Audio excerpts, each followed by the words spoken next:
3 horas e 38 minutos agora, 13h38. Obrigado, Matheus Chizen, pela informação. Vamos lá. Gente, amanhã, sexta-feira, dia 4 de março, é Dia Mundial da Obesidade. Vocês querem saber uma coisa? Eu estou lutando para não chegar nesse ponto, né? Porque eu fui a pandemia. E não há quem não tenha um relato nesse sentido, de que a pandemia, a pandemia, tudo é culpado da pandemia, né? A pandemia, eu fiquei mais gordo na pandemia porque eu fiquei só em casa, comendo e tal, tal. É uma realidade? É uma realidade. Mas os números é que chamam a atenção. Por exemplo, temos um levantamento aqui, dados do IBGE, divulgados em outubro de 2020, apontam aí que são 6 obesos para cada 10 brasileiros. Quer dizer, de cada 10, 6 de nós temos uns quilos a mais. E isso é muito grave. E a gente tem que estar sempre aí se cuidando, não adianta. E aquela história, tem muita gente que começa a fazer exercício físico lá, né, mais pro fim do ano, achando que vai chegar na temporada de verão bombando. E não é assim. Porque tem muita gente que vai além de uns quilos a mais, que é obeso crônico. E aí passa, né, da situação de apenas um problema, vai a um caso de problema de saúde crônico. E a gente vai tratar desse Dia Mundial da Obesidade, que é amanhã, 4 de março, agora, com o Dr. Nicolas Cruel, que é cirurgião bariátrico, e vai conversar um pouquinho conosco sobre essa situação e de como as pessoas podem procurar ajuda, acima de tudo, para evitar chegar num quadro de obesidade crônica, né? Isso é fundamental. Dr. Nicolas, muito obrigado por ter vindo aqui ao nosso programa. Boa tarde, bem-vindo. Boa tarde, Manuel. Obrigado pelo convite. É um prazer estar aqui com vocês, né? E vamos falar sobre a obesidade, né? E realmente a obesidade é uma doença crônica, né? É uma doença que já vem de grandes tempos e a tendência é ir aumentando. Porque a gente hoje, nós estamos muito na comodidade. Então tudo que a gente faz, a gente tem acesso fácil, né, sem precisar se levantar, sem precisar sair. E a gente está ficando cada ano cada vez mais sedentário. É complicado esse sedentarismo. Como é que as pessoas são levadas à obesidade crônica? Eu acho que essa é uma explicação muito importante para a gente começar essa conversa, porque às vezes se tem aquela máxima de que, não, só comendo fica obeso. Não, às vezes tem problemas de saúde que levam a isso também.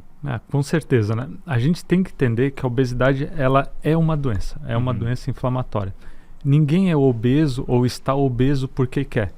Então a gente tem que descartar se a pessoa tem algum problema endocrinológico, né, ou algum outro fator que está levando a isso, né, às vezes problemas psicológicos também. Quando a gente tem um aumento no consumo, né, aumento de calorias com uma menor perda desse gasto de calorias, a gente está se transformando em obeso. A gente considera, né, pacientes com sobrepeso ou com obesidade de acordo com o índice que a gente calcula, o IMC, onde a gente pega o peso e divide pela altura ao quadrado. Com isso a gente vai ter um número. Esse número vai nos dizer, pacientes que têm, né, o IMC acima de 30 já é considerado obeso. Né? O pacientes que têm IMC acima de 40 é considerado obeso mórbido. Né? Então e esses pacientes eles têm que ter algum tratamento, algum acompanhamento para evitar, né? Porque a tendência é fazer outros tipos de doenças associadas, né? Como a pressão alta, diabetes, né? AVC, acidentes vasculares. Então a gente tem que prevenir isso tudo. Eu estava dando uma olhada aqui que a maior faixa etária, ou a faixa etária principal, né, de 40 a 49 anos, em que estão, né, o maior número de pessoas que têm essa obesidade. Mas a partir de que ponto é necessário ver, não, esse caso aqui, ele é um caso de cirurgia, ele tem que ser revertido por cirurgia. Qual é o ponto ali que a gente consegue identificar isso? Então, a cirurgia hoje já é aceita, né, em pacientes que tenham acima de 16 anos. Porém, a gente tem que ver pelo índice de massa corporal, o IMC. Pacientes que têm IMC acima de 35 tem que ter alguma doença associada. E hoje o leque de doenças é vasto. Né? Entra a hipertensão, o diabetes, né? Dores na coluna, dores nos joelhos, né? Varizes. Aí entra um vasto leque de comorbidades. e ou MC acima de 40, onde já é considerado obeso mórbido. Esses pacientes, sim, eles têm indicação até de cirurgia, né? E a cirurgia hoje a gente faz, né, por videolaparoscopia, procedimento, né, que é feito basicamente é mais rápido, e o paciente já tem uma internação menor, né, e uma volta às atividades mais rápido também. Como é que é esse processo de cirurgia? Eu tenho uma tia que fez uma cirurgia bariátrica e eu me lembro que ela teve que primeiro começar um acompanhamento psicológico. Depois ela teve que, depois da cirurgia, ela teve uma reeducação alimentar. Quer dizer, eu me lembro de ver ela tomando água de colherzinha, né? Ainda é assim? Sim. Não é simplesmente assim, eu vou operar, decidi hoje e amanhã eu vou entrar em cirurgia. Não.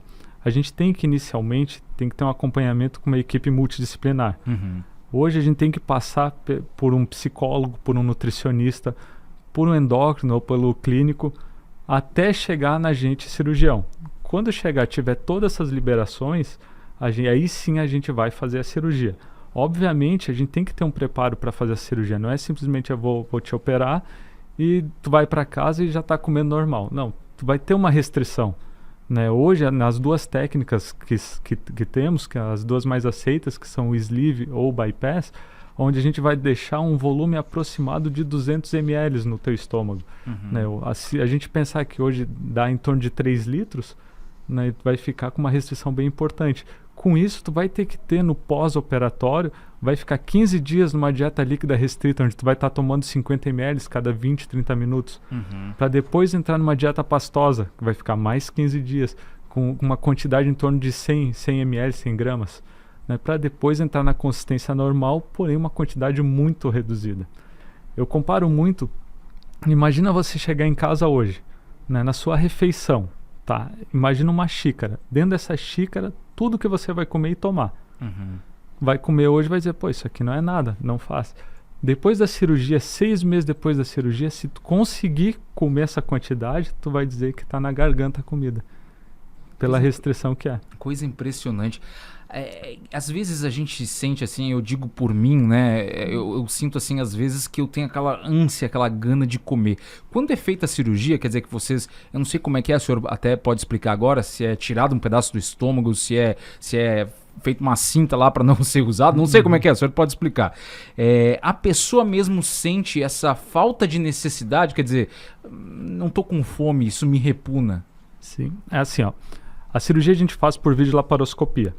Existem as duas técnicas mais feitas, ou o sleeve ou manga gástrica, onde a gente basicamente faz um recorte em todo o estômago. A outra técnica, além da gente fazer um recorte pequeno no estômago, a gente vai fazer um desvio no teu intestino. Né? A gente conta em torno de 1 metro e leva para cima, onde vai ter uma desabsorção. Como vai ter esse recorte no estômago, ele vai estar menor, o pouco que tu comer já vai fazer a distensão dele e já vai te enviar os sinais para o cérebro, onde vai te dar a saciedade. Com isso, tu vai ter a mesma sensação como se tivesse comido bastante. Por mais que tu coma em torno de 50 a 100 gramas, né, o paciente bariátrico, já vai ter a mesma sensação de quem não tivesse feito a cirurgia e tivesse comido bastante. Em relação à sede, é a mesma coisa, porque às vezes a gente tá assim naquele dia de calorão e tal, e você sente aquela secura que você quer tomar uma garrafa d'água inteira. É isso também? Você sente essa falta de necessidade de tomar tanta água? É a mesma coisa, tu vai ter a sede igual, porém a quantidade que tu vai ingerir vai ser muito menor.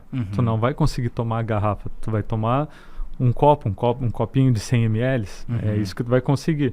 Né? Obviamente, né, tu vai tomar, mas se tu esperar ali 10 minutinhos, já consegue tomar mais.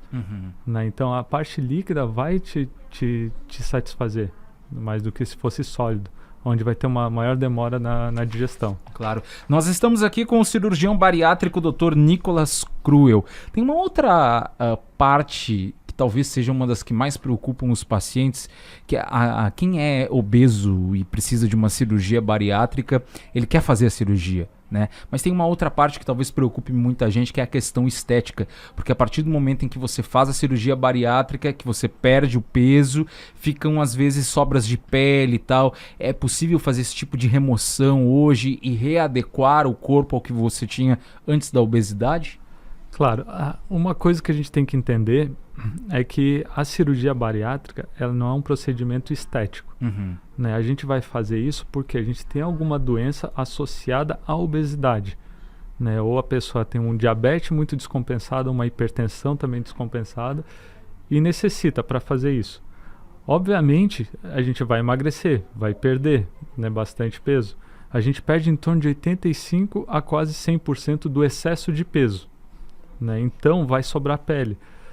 A gente fica em torno de 1 ano, 1 ano e meio emagrecendo.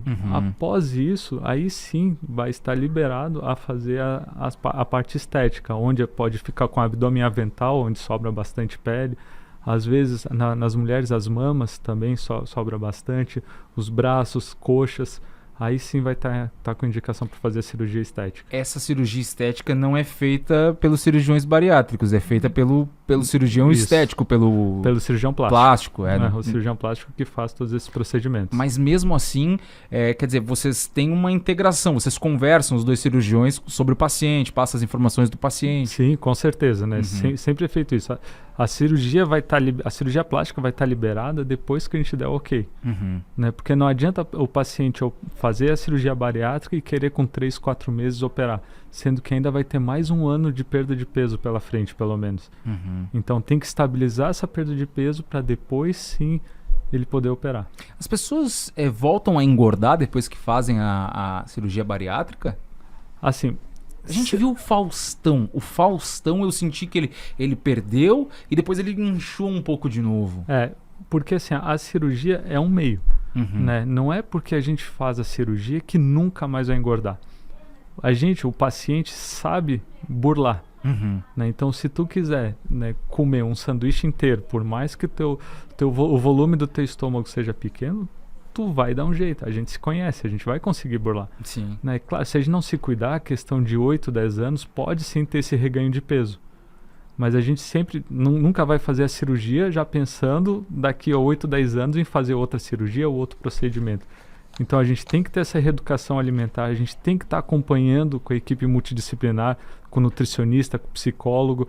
A gente não pode perder esse segmento no pós. Não é só fazer, né, o acompanhamento todo no pré-operatório, aí depois acabar perdendo segmento. O que é muito comum, infelizmente. Né? Questão de 2, 3 anos, o paciente acaba nos abandonando. É complicado. Pra gente fechar, né? Amanhã vai ter esse dia especial. Vai ter alguma programação específica para comemorar esse dia 4 de março? Em princípio, a gente vai tocar o dia normal mesmo, trabalhando. É que nem dia do nosso aniversário, a gente trabalha normal, né? Não tem jeito. Não tem jeito. Doutor, muito obrigado por ter vindo aqui ao nosso programa. Tomara que as pessoas levem essas informações aí ao pé da letra, especialmente quem fez esses procedimentos ou quem tem interesse, né? Porque é algo que tem que ser tratado de fato com muita seriedade. É toda uma reeducação da pessoa, especialmente nesse período antes e depois também, né? Para essa cirurgia. Muito obrigado. Com certeza. Muito obrigado pela oportunidade. Uma boa tarde a todos. Eu que agradeço.